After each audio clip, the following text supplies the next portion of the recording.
கிறிஸ்துவுக்குள் பிரியமான தேவச்சனமே, இந்த பரிசுத்தமான காலை வேளையில் உங்களை சந்திப்பதில் நான் மிக்க மகிழ்ச்சி அடைகிறேன். நம்முடைய ஆண்டவராக இயேசு கிறிஸ்துவின் நாமத்தினாலே உங்களுக்கு நன்றியும் வணக்கத்தையும் நான் தெரிவித்துக் கொள்கிறேன். இந்த நாளின் தலைப்பு போஷிப்பார். ஆம் பிரியமானவர்களே, 1 ராஜாக்கள் 17ஆம் அதிகாரம் 4ஆம் வசனம். அந்த ஆற்றின் தண்ணீரை குடிப்பாய், அங்கே உன்னை போஷிக்க காகங்களுக்கு கட்டளையிடுவேன் என்றார். ஆமீன். பிரியமானவர்களே, இந்த நாளில் கர்த்தர் கொடுக்கிற வார்த்தை போஷிப்பு. ஆம், இன்றைக்கு அநேக குடும்பங்களில் அநேக நாடுகளில் பார்க்கும்போது பஞ்சங்கள், பட்னி, வறுமை என்று அநேக ஜனங்கள் தத்தளித்து கொண்டிருக்கிறார்கள்.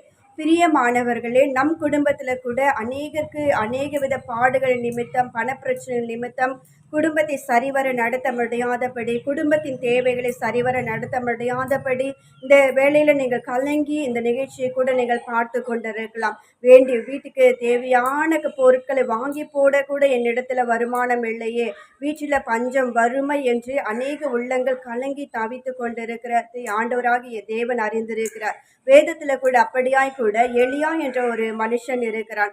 அவனும் கூட நம்மை போல ஒரு பாடுள்ள ஒரு மனுஷன் என்பதை அறிந்திருக்கிற விஷயம்தான். ஆனாலும் ஆண்டவர் எலியாவை கைவிடவில்லை. ஒவ்வொரு நாளும் எலியாவுக்கு வேண்டிய ஆகாரத்தை கொடுத்து அவனை போஷித்து அவனை நடத்துகிறார். அவர் நடத்த காரணம் என்ன என்று பார்க்கும்போது, எலியா ஆண்டவருடைய வார்த்தைக்கு கீழ்ப்படிந்து ஆண்டவருடைய சித்தத்தை அவன் நிறைவேற்றி வந்தான்.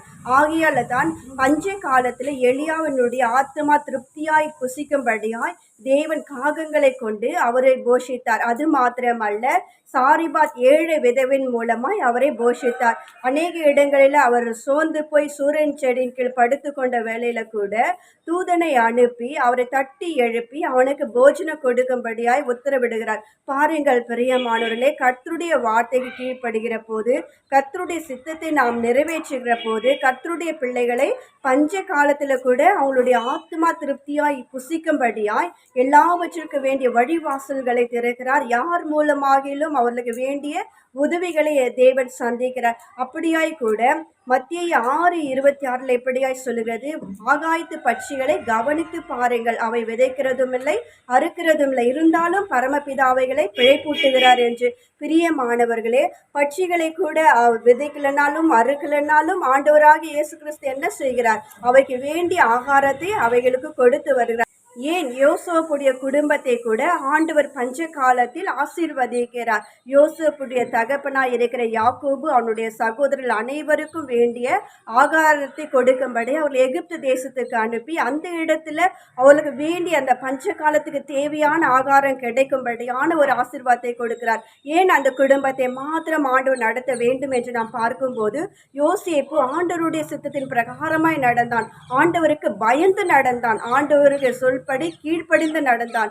ஆண்டவருடைய சித்தத்தின் பிரகாரமாய் நடந்தது நிமித்தமும் அவனுடைய குடும்பத்தை பஞ்ச காலத்துல கூட ஆண்டவர் அருமையாய் நடத்தினார். இப்படியாக கூட நம் வேதத்தில் அநேக பேரை ஆண்டவருக்கு கீழ்ப்படிந்து நடக்கிற குடும்பங்களை அவர் பாதுகாத்திருக்கிறார், போஷித்திருக்கிறார், நடத்தியிருக்கிறதை நாம் காண்கிறோம். பிரியமானவர்களை, இன்றைக்கு நம்மளுடைய தேசத்தில் மற்ற தேசங்களில் பார்க்கும்போது அநேக தேசங்களில் பஞ்சங்கள், வறுமைகள் வர காரணம் ஆண்டவருடைய சித்தத்தை மீறி ஆண்டவருடைய சித்தத்தை கீழ்ப்படியாமல் போகிறது நிமித்தமாகத்தான் இப்படிப்பட்டதான காரியங்கள் நம்முடைய தேசத்தில் மாற்றமல்ல மற்ற நாடுகளில் நடந்து கொண்டிருக்கிறது.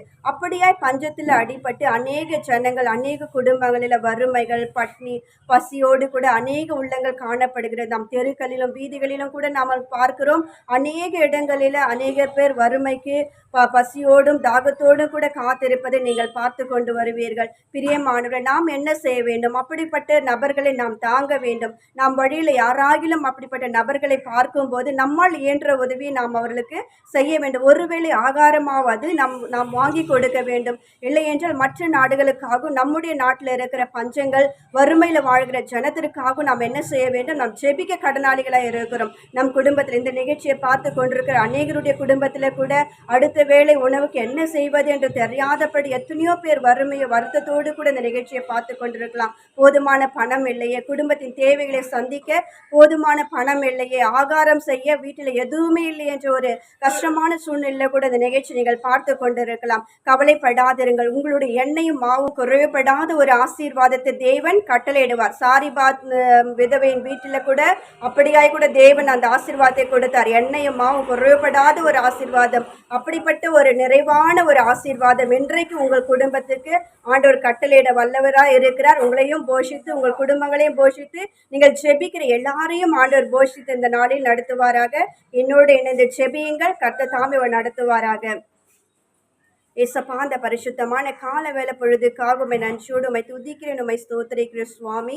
இந்த நிகழ்ச்சியை பார்த்து கொண்டிருக்கும் உடைய பிள்ளைகளுக்காக நான் ஜெபிக்கிறேன். யார் யார் குடும்பத்தில் எல்லாம் வறுமைகள் காணப்படுகிறது, எந்தெந்த குடும்பத்தில் எல்லாம் எண்ணெய் மாவு குறைவுபட்டு அடுத்த வேளை ஆகாரத்திற்காக ஏங்கி தவித்து கொண்டிருக்கிறார்களோ, போதுமான பண வசதி இல்லாதது நிமித்தமாய் பட்டினியோடும் வறுமையோடும் பிள்ளைகளுக்கு பால் வாங்கி கொடுக்க கூட பணம் இல்லையே, வீட்டில் வாங்கி போட ஒன்றுமில்லையே என்ற ஏக்கத்தோடும் கவலையோடும் இந்த நிகழ்ச்சியை பார்த்து கொண்டிருக்கிற ஒவ்வொரு பிள்ளைகளையும் என் தேவன் தொட்டு அவர்களை போஷிக்க வேண்டுமாய், அவர்களை நடத்த வேண்டுமாய் நான் ஜெபிக்கிறப்பா. தேசத்துல கூட வறுமைகள், பஞ்சங்கள், பட்னியோடு எத்தனை ஜனங்கள் போராடி கொண்டிருக்காங்க சுவாமி. அவர்களுக்காக நாங்கள் இந்த ஜெப வேலையில நினைவு கூர்ந்து ஜெபிக்கிறோம் அப்பா. அப்படிப்பட்ட ஜனங்களை நீங்க சந்தித்து அவர்களுடைய தேவைகளை நீங்க சந்திங்க. அவங்களுடைய பசிக்கு வேண்டிய ஆகாரத்தை கொடுத்து அவர்களை ஆசீர்வதிங்க சுவாமி. இந்த நிகழ்ச்சியை பார்த்து கொண்டு இருக்கிற ஒவ்வொரு பிள்ளைகளும் மற்றவர்களுக்காக பிரயாசப்பட்டு ஜெபிக்கட்டும், மற்ற தேசங்களுக்காக பிரயாசப்பட்டு ஜெபிக்கட்டும். அப்பொழுது ஜெபிக்கிற போது அவருடைய குடும்பத்தில் இருக்க வறுமைகள் மாறும், அவருடைய கஷ்டங்கள் மாறும், பிரச்சனைகள் மாறும். சுவாகப்பனே, உம்முடைய கரத்தில் இந்த கால வேலை உம்முடைய பிள்ளைகளை ஒப்பு கொடுக்கிறேன். இந்த நிகழ்ச்சியின் மூலமா ஒவ்வொரு பிள்ளைகளையும் அதிசயத்தையும் அற்புதத்தையும் ஏராளமாய் பெற்றுக்கொள்ளட்டும். நன்மையான எந்த ஈவும் பரத்திலிருந்து வந்து அவர்களுக்கு உதவி செய்யட்டும் சுவாமி. காகங்களை கொண்டு போஷித்தது போல இந்த பிள்ளைகளை நீர் அனுதினமும் போஷித்து நடத்துங்க சுவாமி. உம்முடைய கரத்தில் இந்த நாளில் ஒப்பு கொடுக்கிறேன். அவர்கள் கையிட்டு செய்கிற காரியங்கள் போகும்போது வரும்போது கர்த்தருடைய கரம் கூடவே இருக்கட்டும். சிறு பிள்ளைகள், வாலிபர்கள், முதியோர்கள் என்று ஒவ்வொருவரையும் என் தேவன் தொட்டு தாங்கி அபரிவிதமாய் ஆசீர்வதித்து நடத்தும்படியாய் இயேசுவின் நாமத்தில் ஜெபிக்கிற நல்ல பிதாவே, ஆமீன். பிரியமானவர்களே, ஆண்டவராகி இயேசு கிறிஸ்து உங்கள் குடும்பத்தில் பானையில் மாவு செலவிழந்து போகாதபடி, எண்ணெய் குறைவற்று போகாதபடி உங்கள் குடும்பங்களையும் நம்மளுடைய நாட்டையும் ஆசீர்வதிப்பாராக. அதோடு மாத்திரமல்ல, என்னுடைய யூடியூப் சேனலை பார்த்து கொண்டு வருகிற உங்கள் குடும்பத்திற்காகவும் நான் தினந்தோறும் ஜெபித்துக் கொள்கிறேன். சப்ஸ்கிரைபர்களுக்காகவும் நான் தினந்தோறும் ஜெபித்துக் கொள்கிறேன். தொடர்ந்து என்னுடைய சேனலுக்காக நீங்களே ஜெபித்துக் கொள்ளுங்கள். ஆமீன். God bless you.